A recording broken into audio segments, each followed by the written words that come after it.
తండ్రి నేనున్నానుగా, పిలుస్తాను. అమ్మా, రాజన్న వచ్చినాడు, పెళ్లి కొడుకు రాంబ్రహ్మ వచ్చినాడు, వాళ్ళ సైడ్ బంధువులు అందరూ వచ్చినారు. ఒక్కసారి వచ్చిపోమ్మా మెరుపుతీగా. బావా, పెళ్లి కూతురు నువ్వు చూసావా?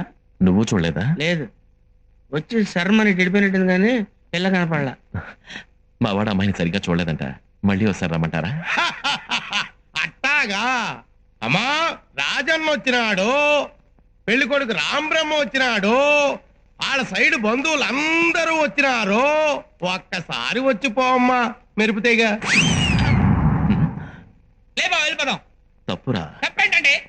ఇందాక నేను చీర కనపడింది, ఇప్పుడు అసలు ఏమీ కనపడలా. ఏమి చూడకుండా పెళ్లి చేసుకుంటావా? పిల్లకి కొంచెం సిగ్గెక్కువ, తుర్రుమంటది. అందుకే మెరుపు తీగని పేరు పెట్టిన. మీరు ఏ పేరు పెట్టుకుంటే మాకెందుకండి? పెళ్లి చూపులు అన్న తర్వాత ఆ పిల్ల ఎదురుగా